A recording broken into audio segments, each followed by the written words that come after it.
Dayo and our group are about to discuss the social aspects of personality and guest relations in tourism and hospitality industry. So I won't take much of your time. Without further ado, let's get started.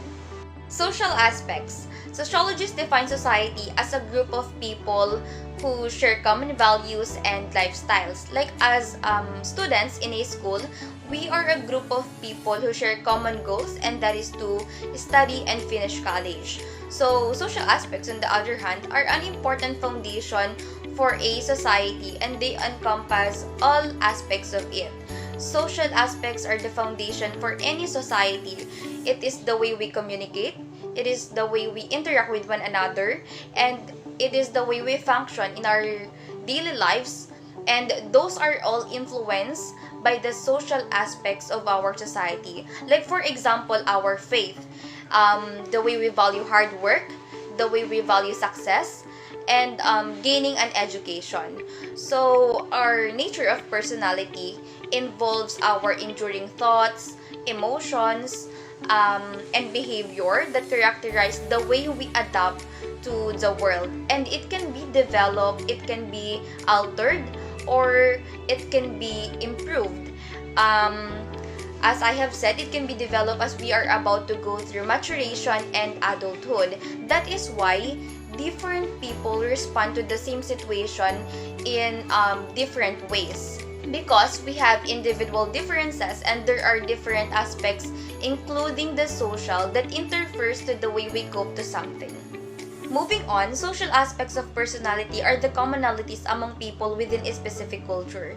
It is focused on the study of issues related to social relations between individuals, and that is according to sociological perspectives.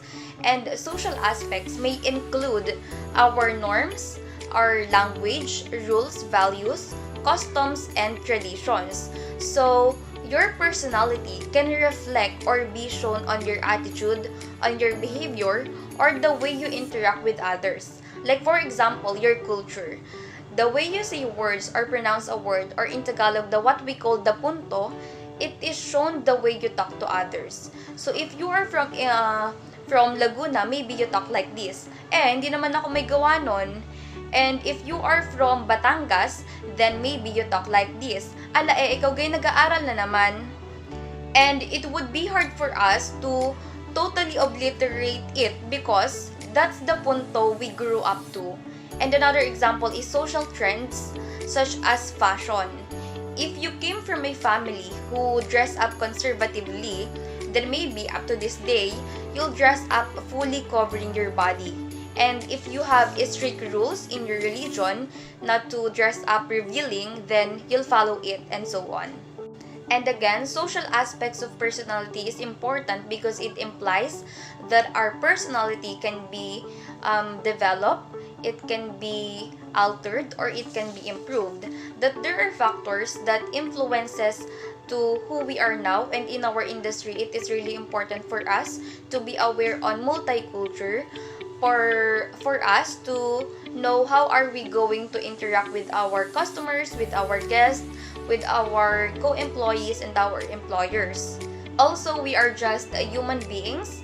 We are social species who desire for community and belonging. And social aspects is important because it builds communication skills and cooperation to achieve a common goal.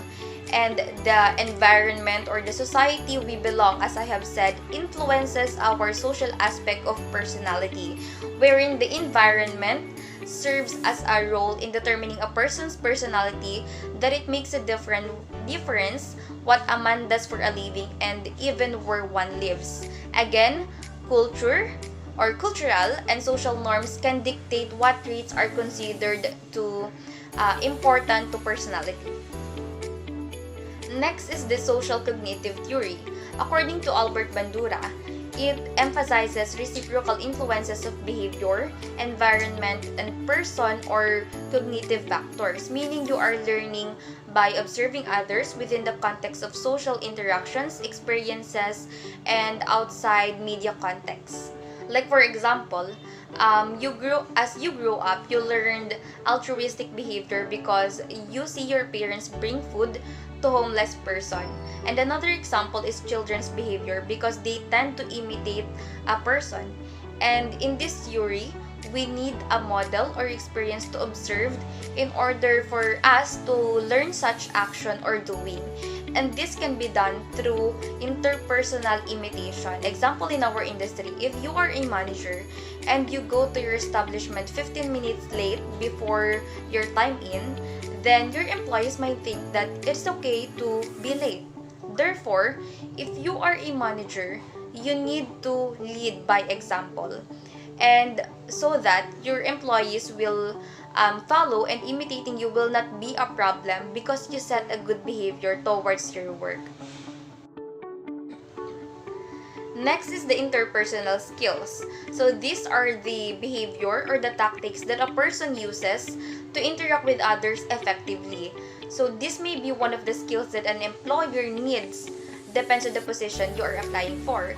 And this skill is very important for us hospitality management students because we are bound to interact with a lot of guests, with a lot of customers. And we need to practice as early as now our communication and listening skills, as it is part of our job and we can bring it in the larger world.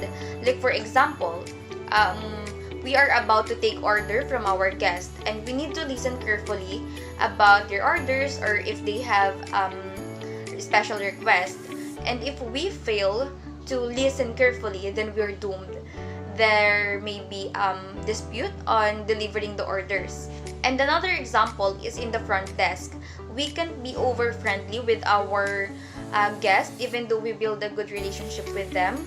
Imagine if you are the guest and you are clingy and the receptionist is clingy and over friendly. Will you be happy? No, right? So we should instill professional behavior upon delivering service to our guests. Another example are as follows: the leadership, motivation, teamwork, flexibility, patience, and empathy.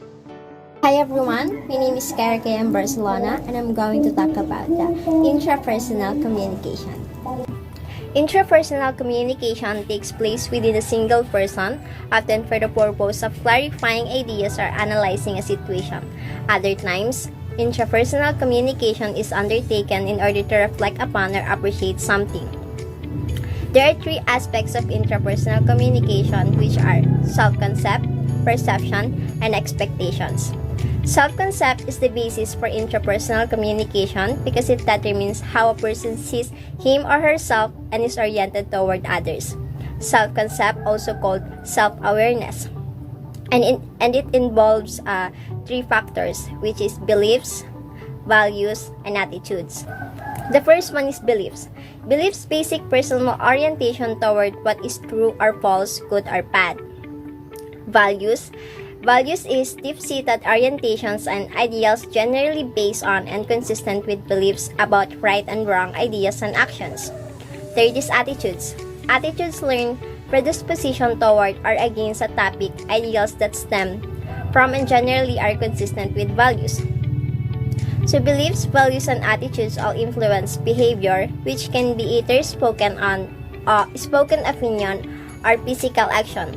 Some psychologists include body image as an aspect of interpersonal communication, in that body image is a way of perceiving ourselves positively or negatively. So, according to the social standards of our culture, other things that can impact self-concept are personal attributes, talents, social roles, and even birth order. And also, self-concept is an organization of qualities that the individual attributes to himself. For example, I am ambitious, disciplined, hardworking, persevering, and patient. And third, it is the person you think you are formed in your belief and attitude. So now, the second type of communication is perception. The question is, do you remember the first time you met your best friend? What was your initial thought about that person? Did you think they looked scary, funny, smart, stupid, or intimidating? So your initial thoughts that run through your mind were your perception of the person. Perception is the processing, interpreting, selecting, and organizing of information. Its effects on the communication process and is all about how the same message can be interpreted differently by different people. Why is perception important in communication? It is important in communication because it determines how different people perceive the same message. When it comes to efficient communication, perceptual filters such as personality, psychology, and experience-based variants are crucial. The way people perceive and react to each other's personalities and qualities is typically a significant aspect of communication. In short, our perspective determines our sentiments and our efficacy in communicating. In other words, it is our own and others' perceptions that influence how we communicate. Meanwhile, expectations are future-oriented messages dealing with long-term roles sometimes are projections of learned relationships within the family or society. Understanding interpersonal skill in job search, improving in workplace. So now I'm going to talk about interpersonal skill in job search. So, what are interpersonal skills? Interpersonal skills are the behaviors and tactics a person uses to interact with others effectively. So how to improve your interpersonal skills? First, you should have practice empathy. To be empathetic means that you are able to identify and understand others' emotions. Imagining yourself in someone else's position, understanding how people feel will help you communicate your thoughts and ideas in a way that makes sense to others, and it helps you understand others when they communicate. Second is become self-aware. So self-awareness is the ability to accurately recognize your emotions, strengths, limitations, actions, and understands how these affect others around you. By developing this skill, you will be able to act more thoughtfully. Be assertive. Assertiveness is when you confidently express your needs and opinions in a fair, honest, and calm way, whilst considering the needs and views of other people. People are more likely to like and respect you if you're assertive in your communication rather than passive or aggressive. They will also trust you more and conversation will flow more smoothly. No distractions. Before engaging in conversation, put your phone away and ensure that it's not visible to make it clear that you're fully focusing on the discussion. Be respectful and give those involved your full attention. Avoid interrupting. Interrupting disrupts the thought process of the person speaking and it's disrespectful. If it's necessary to make an interruption, then make a gentle interruption. Ask the person if you can interrupt and apologies. Apologies, for example, sorry, can I quickly interrupt or add something like that. Next is avoid talking over others. This suggests that you're not listening or not willing to listen. Become mindful of your body language. Your body language may be sending out negative communication signals. For example, hand shoulders, hand in pockets, and looking down suggests you don't have much confidence in what you're saying. Folded arms might seem like you're not open to the other person's ideas, and pointing your finger may look accusatory or defensive. Your body language needs to show that you're engaged and open to the conversation. Think before you speak. Consider how your words are going to affect the others in the conversation before you say anything. You must be honest, but you must also remain respectful. Actively listen. Active listening is when you listen beyond the words being spoken.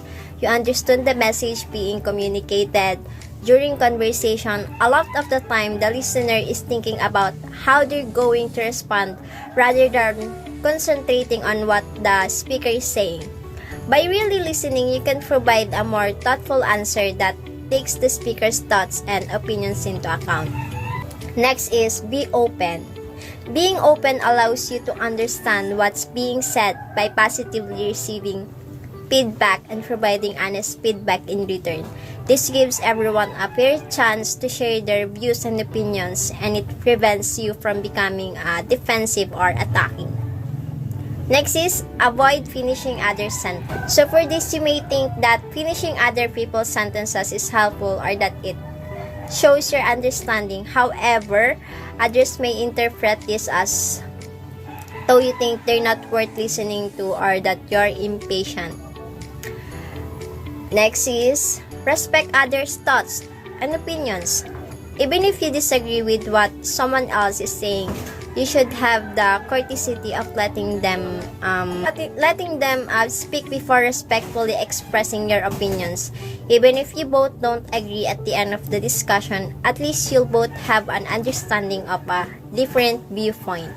So that would be all for my part. Thank you. Good afternoon, everyone. I am Almira Joy Still Idea, and to continue the report of Miss Barcelona about understanding interpersonal skills, here's the interpersonal skills in the workplace. Negotiating, problem solving, and knowledge sharing are the main requirements for many jobs.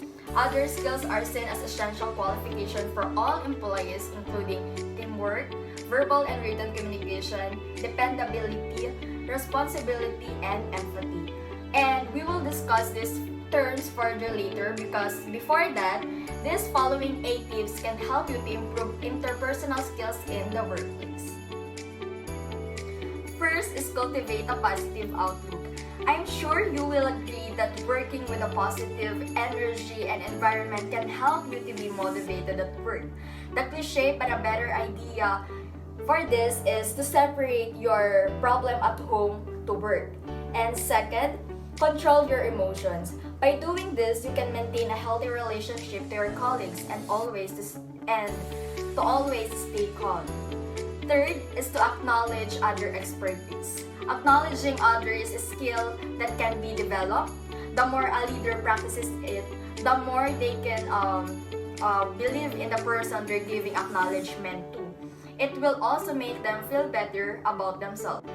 Fourth and fifth are to show a real interest in your colleagues.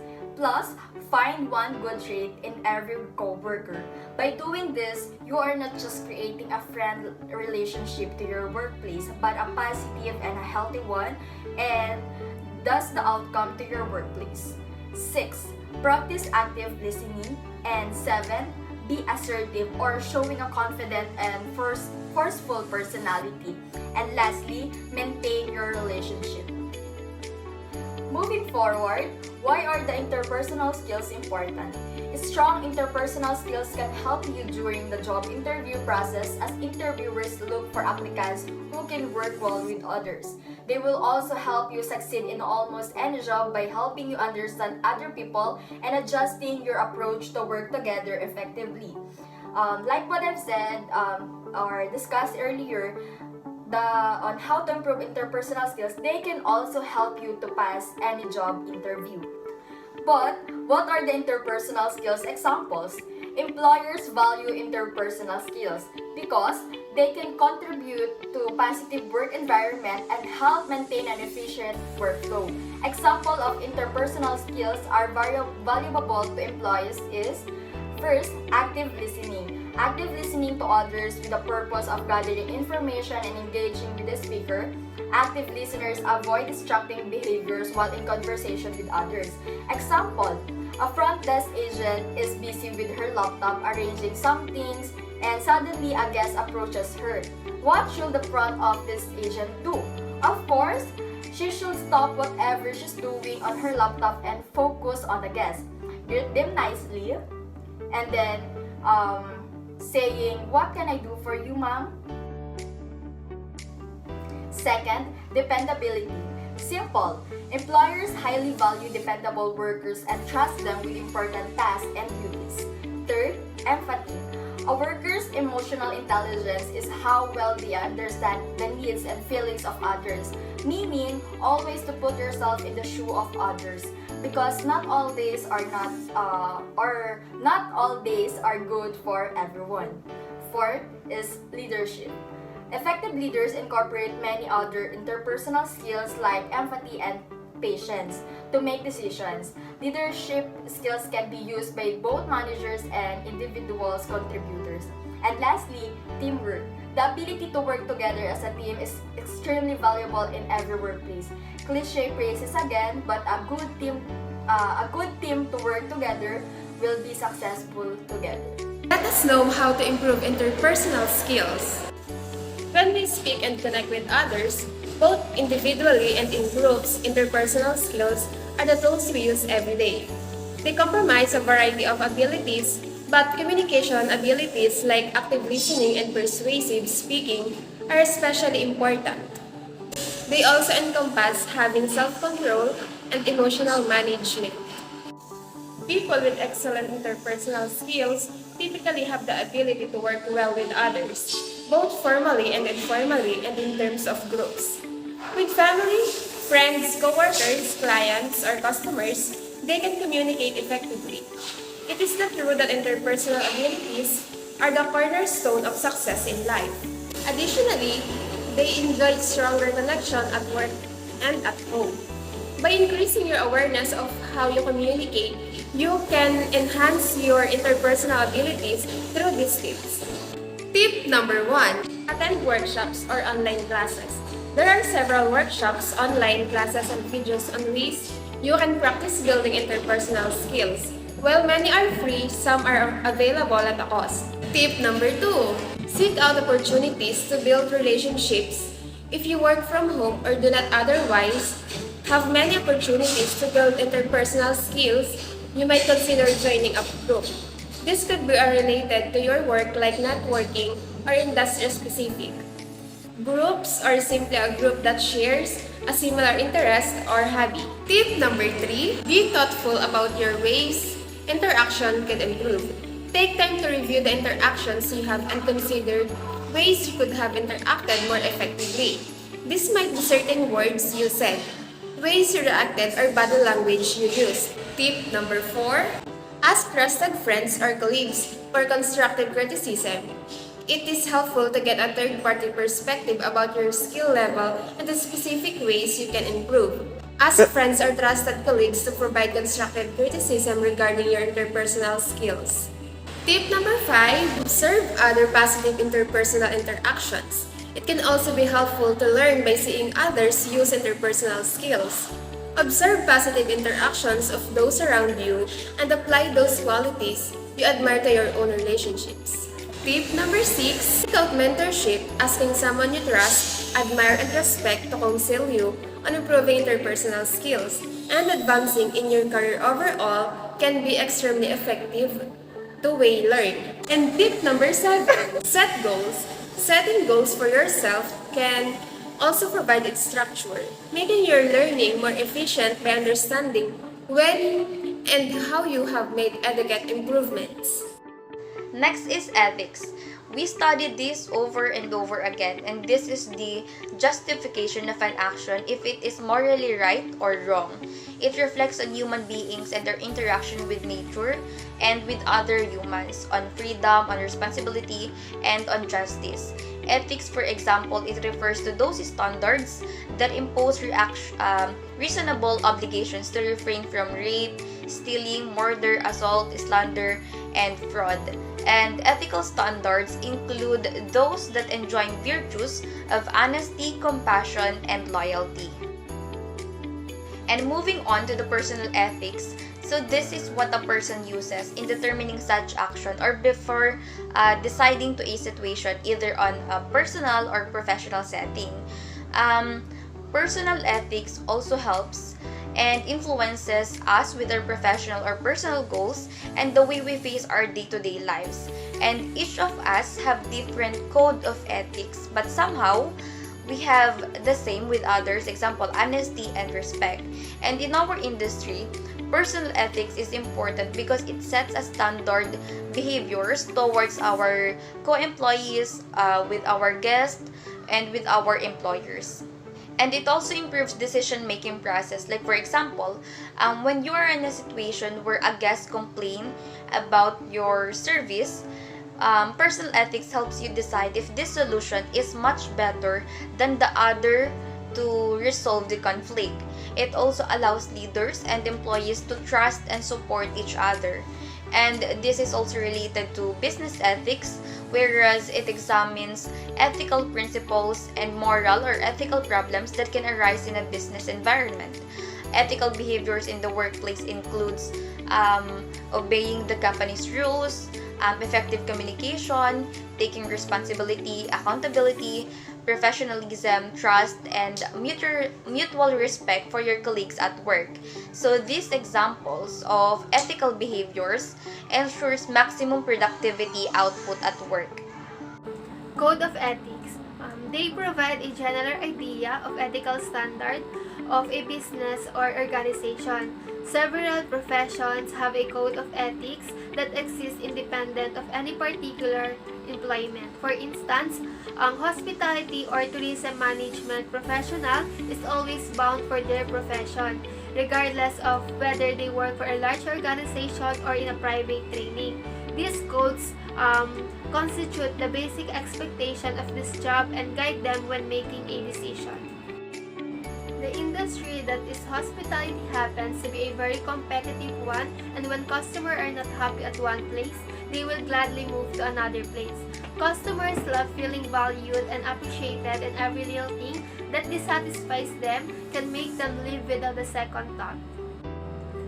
There are 10 key characteristics for ethical hospitality managers. First is honesty. People around the world appreciate honesty, and to become a successful hospitality manager, you have to be honest and truthful in all your dealings. Second is integrity. A good hospitality manager must demonstrate integrity in everything they do. They have to be courageous enough to stand their ground even if there is a pressure to do otherwise. Third is trustworthy. It is somehow connected in honesty. To be in the hospitality industry means that people trust you with their life and property. In case they go wrong, a good manager will not give excuses to justify their behavior. Instead, they will apologize and give commitment to correct the mistake. Fourth is loyalty. A loyal manager in the hospitality industry will demonstrate loyalty to themselves, their company and visitor through devotion to work. They will not disclose any confidential information in their possession and have respect for the work they do. And the fifth is fairness. A good hospitality manager is fair and diligent in all their undertakings. They treat everyone working under them equally and treat their visitor equally too. And then the sixth is respect. Respect is the golden rule that these managers go by. They are sensitive enough to know kung kailan dapat magsasalita and kung kailan hindi dapat magsalita. They always have respect for people's opinions, especially those who have a stake in the decision making. Seventh is commitment. A good manager is always committed to excellence at all times. They pursue excellence like their life depends on it and are usually willing to put in more effort in their job, as that is where they derive their satisfaction. And then the eighth is leadership. Good managers are usually aware of the responsibility that rests on their shoulders and therefore do their best to achieve all the goals that come with the position. And then the ninth is good reputation. A good manager often seeks to build, protect, and maintain the image and reputation of the company. And then the last is accountability. Above all else, a good manager in the hospitality industry is usually accountable for their decisions and behaviors, as well as those of their subordinates. And here are the elements of communications. Let's begin the elements of communication with the sender. The sender is the person who is trying to communicate a message. The sender wants the other person to receive and understand his or her message. The intent of the message is usually to get the other persons to do or understand something. And is a message. Message is a compilation of information, whether visual, verbal, or numerical, that can be written, created as images, spoken, video recorded, and digitally analyzed, and so forth. The third one is encoding.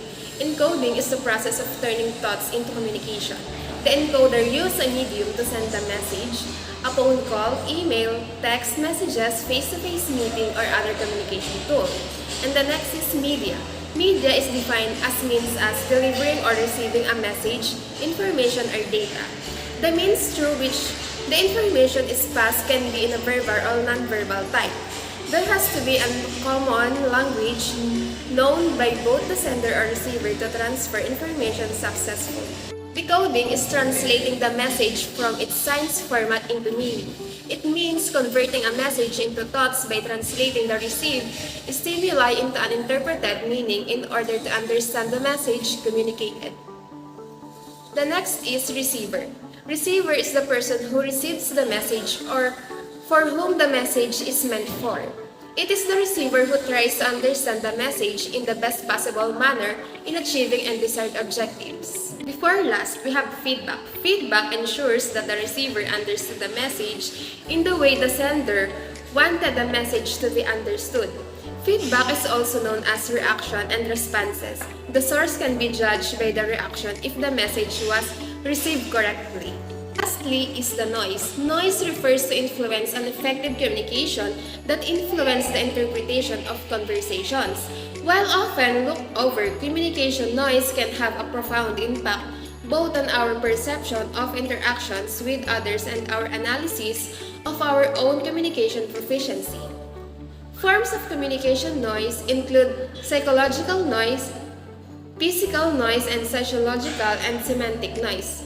All these forms of noise subtly yet greatly influence our communication with others and are vitally important to anyone's skills as competent communicator.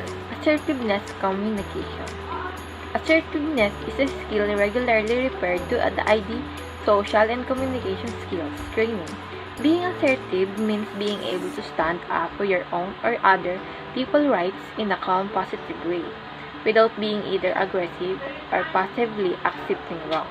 What is assertiveness? Assertiveness concerns being able to express feelings, wishes, wants, and desires appropriately, and its important personal and interpersonal skills. In all, your interaction with other people, whether at home or at work, with employers, customers, and college, assertiveness can help you to express yourself in a clear, open, and a reasonable way without undermining your own or other rights. So, ano nga po ba ang ibig sabihin ng assertiveness? So, ang pag sinabi pong assertiveness, ito ay isang kasanayang panlipunan na ang ilang mga individual na nagtataglay po upang makipag-usap at ipagtanggol ang kanilang sariling mga karapatan at idea ng sapat na paggalang sa mga iba.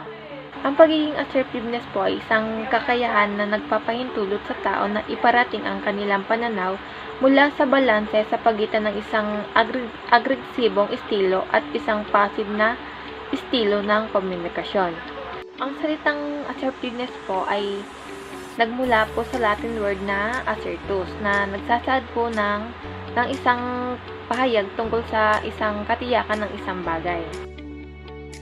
So, meron po tayong assertiveness behavior include.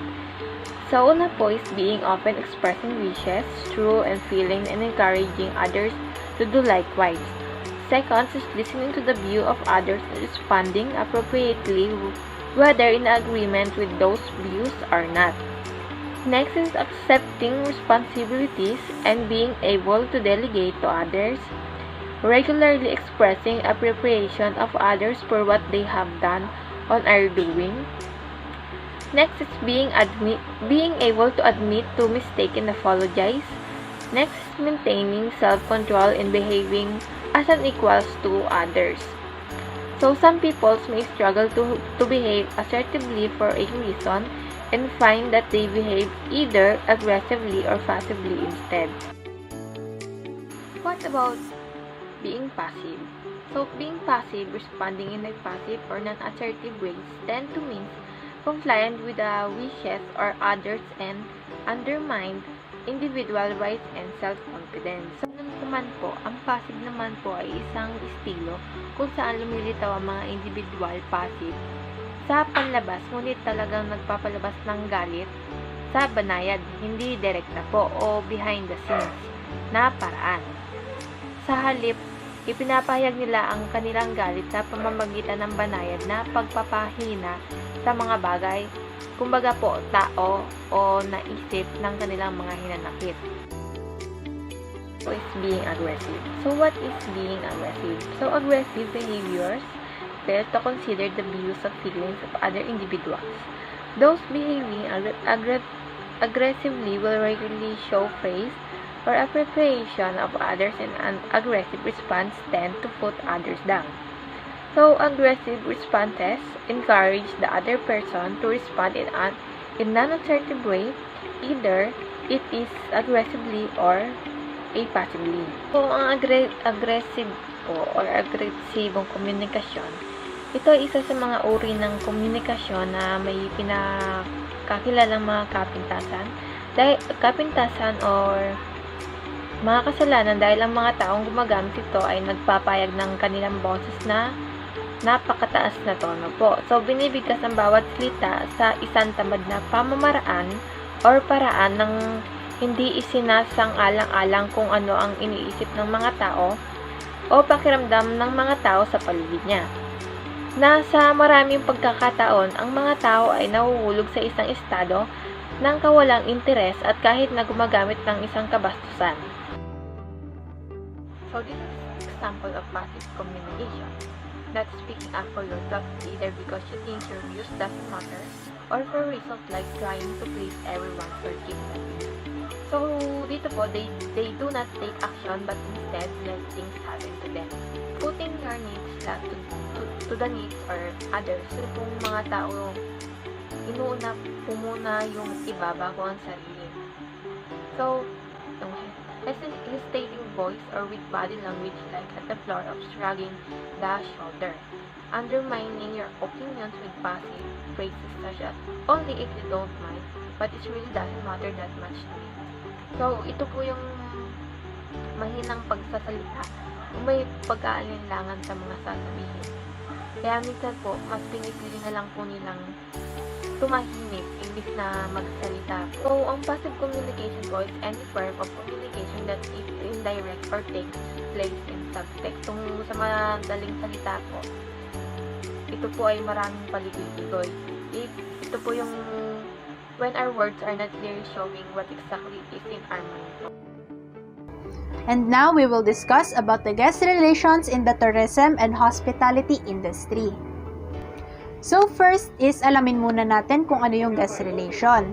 So yung guest relation, ito ay ang mga activities na nag-ensure na magkakaroon ng maganda at maayos na experience ang isang guest. Then, na-enhance din dito ang level of satisfaction ng mga customers or ng mga guests in the product or service that you give. So, ano naman ang guest satisfaction? Malalaman natin kapag ang guest ay satisfied sa ating products or services if na-meet or malampasan natin ang kanilang expectations. Ano nga ba ang kahalagahan ng pagkakaroon ng guest relationship? Through this, magkakaroon tayo ng mga ideas or insights sa kung ano ang pwede nating ma-improve sa pag-provide ng services for our guests or customers. It also helps us to identify problems at mabigyan ito ng solusyon ng mas maaga. So, in customer relations, in order for us to make sure na mas mabigyan pa natin ng satisfaction ang ating mga customers, we have to know the trend na pasok pa din sa mga taste, wants, and needs ng ating mga customers. So, in order for our business to have a long-term success, kailangan ay magkaroon ng maayos na relationship with the customers or guests at mabuild ang trust sa mga products and services ng isang brand. Kapag ang customer ay tiwala sa isang brand, maaaring magkaroon ng loyalty na nakakatulong sa pag-grow ng customer retention at repeat purchase rate. And now, we will proceed naman sa nature of guest relations. So, in here, we have two perspectives, which is the guest point of view and the hospitality professional's point of view. So, in guest's point of view, the guest simply has needs. Ang gusto nila ay ma-meet ang kanilang expectations. The services that the hospitality professionals provide for them is what is owed to them. So, in simple words, the hospitality professionals are obligated na mag-provide ng service for the guests.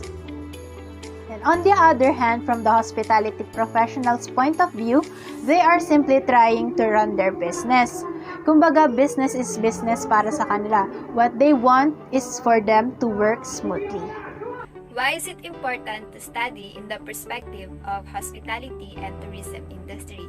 As we all know, in this kind of industry, what we prioritize is the service, from reservation until bidding goodbye. As a staff, we should position ourselves on what or how our guests will feel from the beginning, during, and at the end of their stay. Just like what they say, put yourself on someone else's shoes, and that someone else is our guest. We want to know what is best so we can meet their expectation or we can exceed that expectation. Pero hindi doon nagtatapos yon. Just like in the last sentence, it is not just about what we do but how we do it. For instance, good morning ma'am, good morning sir, this way please. It's a no. So how we do it is important, and because of that, the guests will feel that they are welcome. And I know that you know how to do it by just smiling, simple gesture, and said it in a polite or in a cheerful way. Know how to handle complaints. We would like to think that hospitality professionals are like plumbers, fixing leaks, and for us to solve this, we have to find the source of leaks. So the first one is mechanical. It is understandable. It has something to do with appliances and machines. For instance, the guest's aircon isn't working, so how are we going to handle that? And as a professional, we have to apologize and suggest a solution like transfer him or her to another room wherein the air condition is functioning well. The next one is attitude. Yes, sad but true. It is indeed one of the hardest to handle. Dahil iba-ibang tao ang ating makakasalamuha. If it is our coworker, we have to be patient. But if it is our guest, we have to endure and keep our posture. Yung tipong kahit inis ka na, kailangan kalma ka pa din, tingin ka sa mata niya, iparamdam mo na nakikinig ka sa complaints niya. And of course, we have to apologize. And sometimes, attitude is connected with service. Kaya siya nag-attitude kasi minsan yung service hindi maganda. And service complaint will be discussed by Mr. Bermejo. In our industry, we are more about delivering a seamless customer service experience. One bad customer experience can have an immense impact on the reputations of the business. Let's proceed with the service then. Bad staff attitude is one of the most common service issues. Attitude and behavior problems in the hotels are very frequent. Every hotel, large or small, receive complaints from the guests regarding the disrespectful, unprofessional, and uncaring behavior of the hotel service members. Nasty remarks, laughing at the hotel guest, or even getting into an argument with the hotel guest all happens on a daily basis in the hotel around the world. Half of your entire hotel experience is determined by the unpleasant of your employees, so make sure they are adequately trained. Team members should be well trained by Capture's learning management system in order to quickly resolve guest complaints, convey sincere apologies, and implement required modifications to lessen the recurrence of the issue. Unusual complaints, so it's unusual problems. They are those that the hotel has no control over, such as the weather, traffic, or transportations.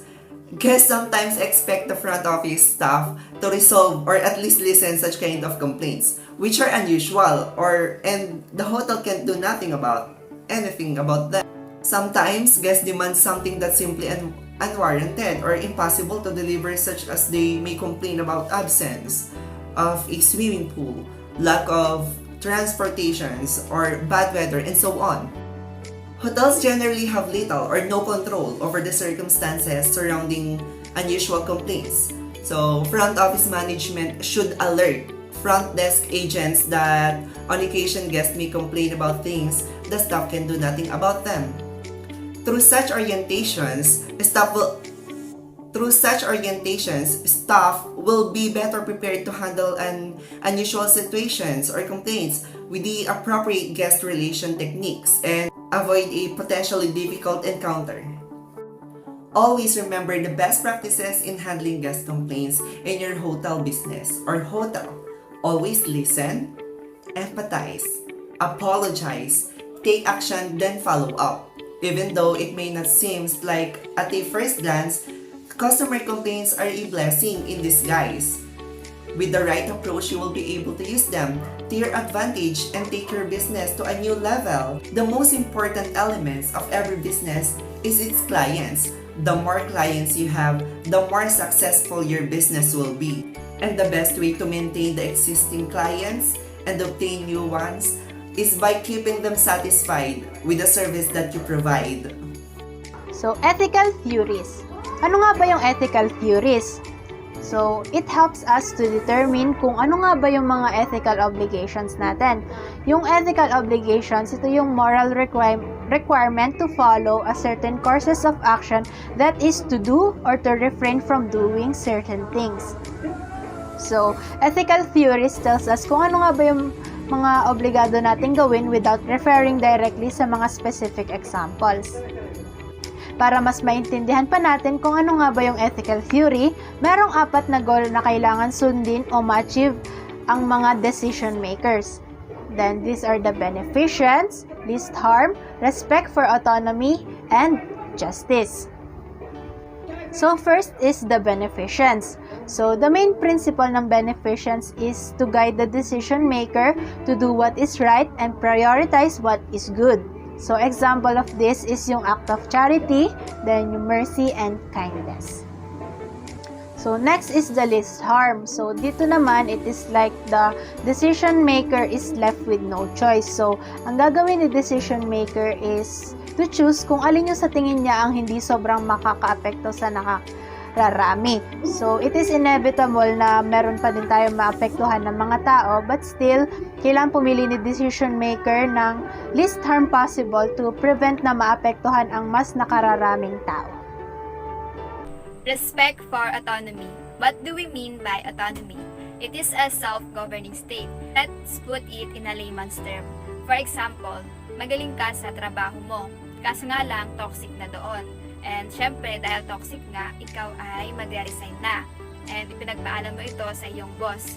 Kaso nga lang, parang ayaw kanya pakawalan kasi nga magaling ka. But still, your boss should respect your decision. The next one is justice. Justice means giving a person or group of people of what they are due. It can be measured in terms of fairness or equality. For instance, sa area na yon ay bawal manigarilyo, pero merong isang guest. And of course, as a personnel, pupuntahan mo siya.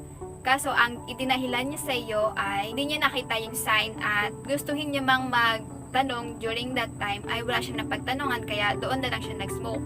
Siyempre, para maging fair ka nga, katulad ng sabi natin kanina, ay ituturo mo sa kanya or dadalhin mo siya sa area kung saan pwede mag-smoke.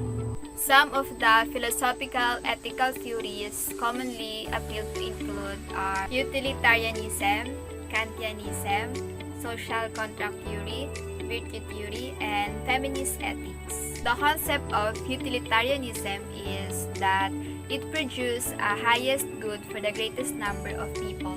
Kantianism is the rule that we must respect our colleagues' privacy or other people's right. Social contract theory or contractarianism, which says that we ought to imagine what rules rational beings would agree in an ideal decision-making context. In simple words, it is an idea of contract or mutual agreement.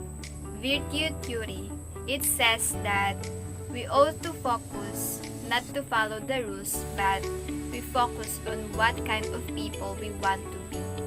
Feminist ethics, it is a broad spectrum, but let's get the concern of caring. For instance, your colleague dropped the glassware unintentional, and of course, your boss will scold her. And as a co-worker, you believe that showing you care is the best response, so you give her a hug. So let's proceed in utilitarianism. Utilitarianism is an ethical theory that determines right from wrong by focusing on outcomes. It is a form of consequentialism. So when it says consequentialism is an ethical theory that judges whether or not something is right by what its consequences are. For instance, most people would agree that lying is wrong, but if telling a lie would help save person's life, consequentialism say it's the right thing to do. Ang example nito ay may isang lalaki na nahuli na kumukuha ng gamot sa isang butika. At ang reason niya ay may sakit ang nanay niya. So dito papasok yung consequentialism na alam niyang mali pero ginawa pa din niya para sa nanay niya na may sakit. Utilitarianism holds that the most ethical choice is the one that will produce the greatest good for the greatest number. So the greatest good for the greatest number, so what it means? It simply means that you do the best you can. It can be taken as an attitude of sacrificing the most important thing to save a lot of things. Let's pretend you're a crew member and in your left hand, you're carrying one of the most expensive plates in the world. But in your right hand, you're carrying 5 glasses. The situation is nadulas ka. You can save something if you hold it with both hands. So, the question is, which one will you save? The most expensive plate on the left hand or the 5 glasses on the right hand? But as per utilitarianism, you choose the many. I guess that's the quantity over quality. Utilitarianism is arguably the most reason-based approach to determining right and wrong. It has obvious limitation. So bakit nga ba? Dahil we cannot predict the future. It's difficult to know with a certainly with whether the consequences of our action will be good or bad. So this is one of the limitations of utilitarianism. Situational ethics is a theory where the situation is taken into account first before deciding on the rules of right and wrong. Some people will think this thing is immoral, but some people will think it is a right thing to do. For instance, euthanasia. Killing is an immoral thing, but because you don't want your loved one to suffer any longer, you decided to put him or her in a euthanasia. Situational ethics has good points. It is personal, it is particular, and it is based on doing good. Bad points of situation ethics. It excludes most universal truth. By doing this means to remove any possibility of guaranteeing universal. It's not clear what love means. Although the notion of love used in situation ethics seems attractive, it's difficult to implement. Situation ethics seems to be a little more from a form of I can choose day by doing with consider to consequence of day being poor of inaction. Next, if it can produce consistent results.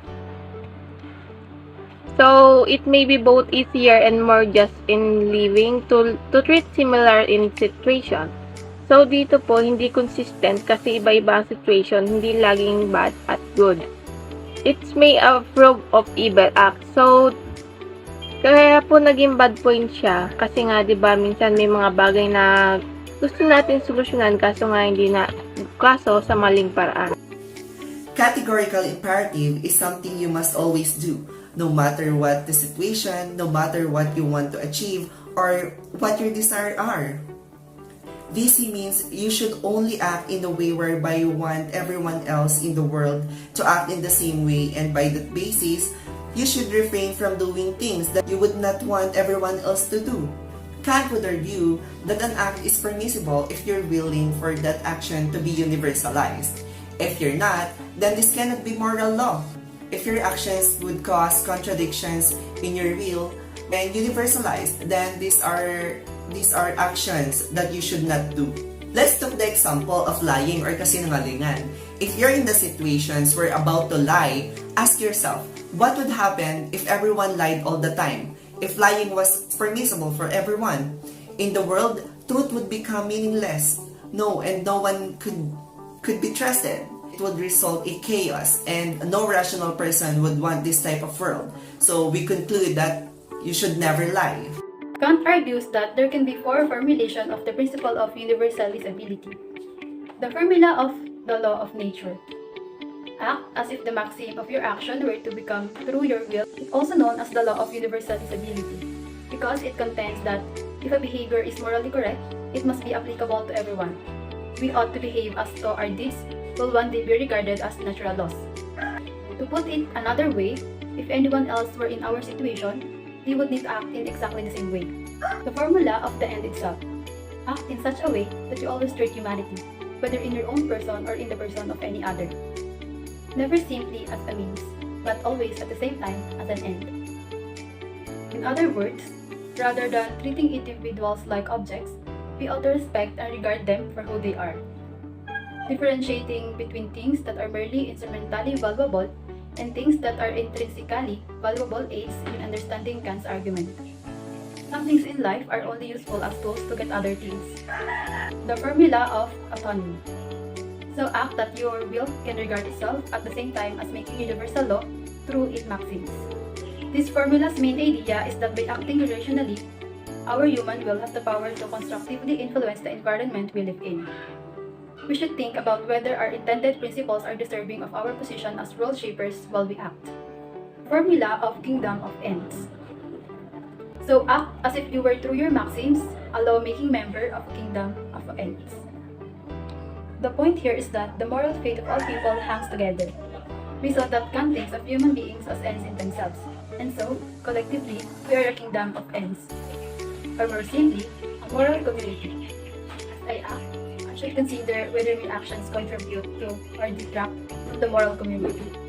Specifically, I should consider whether the intended maxim of my action would productively function as a universal rule in the moral community.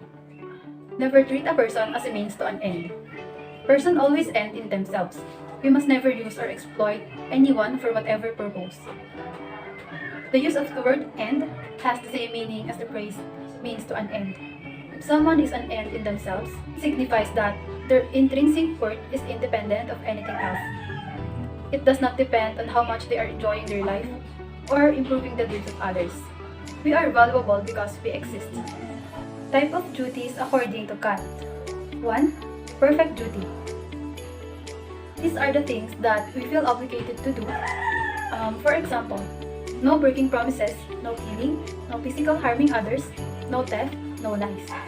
Those examples are our duties that we need to follow all the time because it is the right thing to do, and violating them is blameworthy. Second, imperfect duty. Ito yung duty natin na dapat nating ginagawa pero hindi nagagawa lagi. That's why it's called imperfect. For example, be kind, charitable, and loving. Those are prescriptions of general ends and fulfilling them is praiseworthy. Why? Because we cannot expect that everyone will be kind to us and we will be kind to them all the time. We can't always help others because we have our limits. It will be praiseworthy if we are able to be kind all the time, which is I know is impossible.